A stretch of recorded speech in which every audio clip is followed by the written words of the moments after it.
The first time she said it, her voice didn't tremble. It didn't crack. It didn't even sound angry. "My family sent me here as punishment." She stood on the cracked pavement outside the small brick house in Dayton, Ohio, arms folded tightly across her chest as if she were holding herself together by force. Her name was Madison Carter. She was 17, furious at the world and convinced that everyone had given up on her. If you believe in kindness, in second chances, and in the power of one person to change another's life, take a moment right now to like this video, share it with someone who needs hope, comment your thoughts, and subscribe to the channel. Stories like this remind us that even the hardest hearts can heal.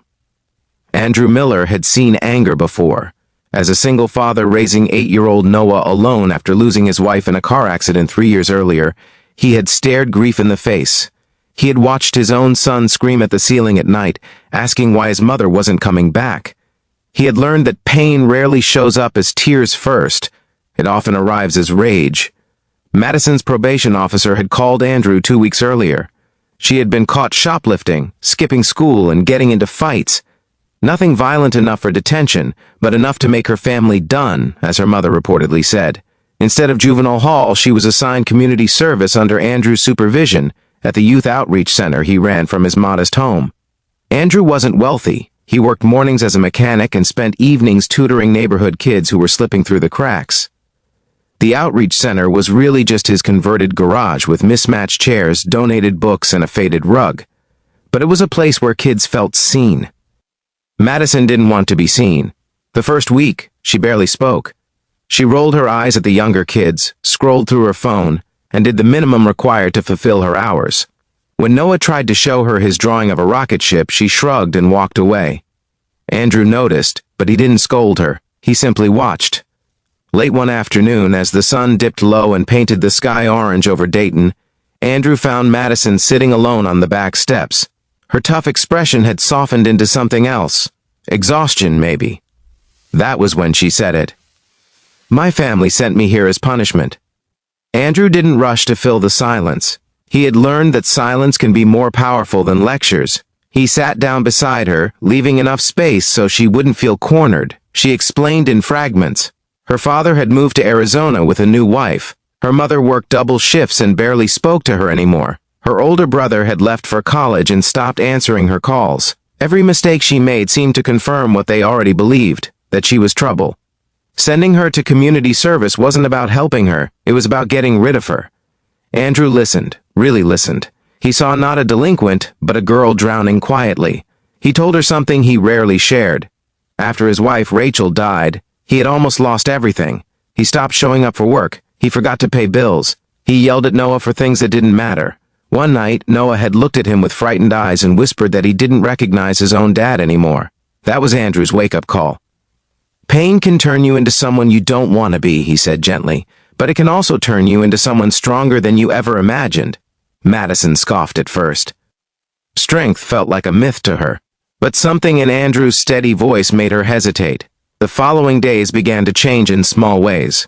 Andrew gave her real responsibility instead of busy work. He asked her to help organize a weekend food drive. He let her manage the sign-in sheets for tutoring sessions. He trusted her with the donation cash box, something no one had trusted her with in a long time.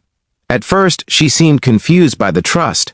She kept waiting for him to accuse her of stealing or messing up. When he didn't, a quiet shift began. One evening, a little boy named Caleb arrived at the center in tears because he was being bullied at school. Madison watched from across the room as Andrew knelt down to Caleb's eye level, speaking softly, helping him breathe through the panic. Without being asked, Madison walked over and sat beside the boy. She told him about the time she'd been mocked for her thrift store clothes in middle school. She didn't glamorize it. She told him how much it hurt. Caleb listened, wide-eyed, as if she were the bravest person in the world. Andrew saw it, the first crack in the wall she had built. Still, change is never smooth. A week later, Andrew received a call from the local high school. Madison had gotten into another argument. The principal hinted that she might be expelled if it continued. When Andrew told her, she exploded. She accused him of pretending to care. She said everyone eventually gave up on her. She stormed out of the garage and disappeared down the street. That night, a storm rolled through Dayton. Thunder rattled windows. Andrew couldn't sleep. He kept thinking about Madison walking alone in the rain. Against his better judgment, he grabbed his jacket and drove through the neighborhood, scanning sidewalks.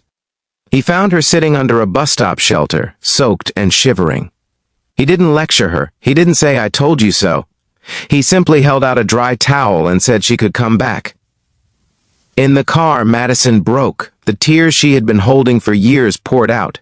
She confessed she had started fights on purpose because at least anger felt powerful. Sadness made her feel small. Andrew told her something that would echo in her heart long after that night. He said being sent somewhere as punishment doesn't mean you are a punishment. He said sometimes the place you resent the most becomes the place you rebuild yourself. Over the next month, Madison began arriving early. She stayed late. She helped Noah with math, homework, and cheered when he finally solved long division. She painted the garage walls a warm shade of blue with donated supplies. She even apologized to Caleb for ignoring him during her first week. Her family noticed the change too. Her mother showed up unexpectedly one Saturday during the food drive. She watched Madison coordinating volunteers with confidence. There was pride in her eyes, something Madison hadn't seen directed at her in years. The real turning point came at the community showcase Andrew organized at the local park. Kids shared poems, art, and small projects they had worked on. Andrew surprised Madison by asking her to speak about her experience. Her hands trembled as she stepped up to the microphone. The crowd was small, neighbors, parents, a few teachers, but it felt enormous to her. She looked at Andrew standing beside Noah and took a deep breath. She spoke about anger, about feeling unwanted, about being sent away as if she were a problem to solve. Then she spoke about the first time someone trusted her again. She said that trust felt heavier than punishment because it required her to rise to it. She admitted she had almost thrown it away more than once.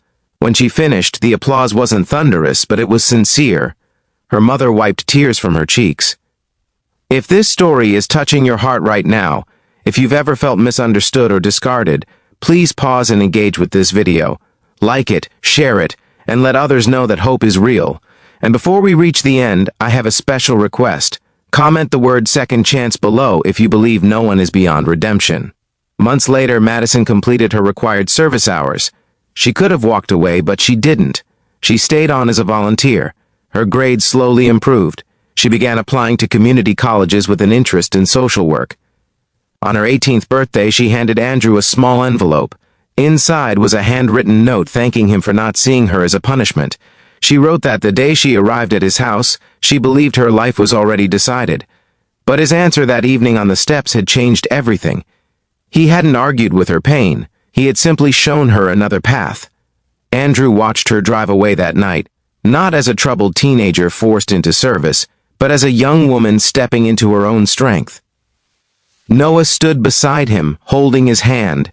Years later, Madison would tell others that being sent to that little brick house in Dayton was the best punishment she had ever received. It was the place she learned that broken isn't the same as worthless, and anger isn't the same as identity. Sometimes the people who are sent to us in pieces leave whole, and sometimes the answer that changes a life isn't loud or dramatic. It's quiet, steady, patient, just like Andrew's was.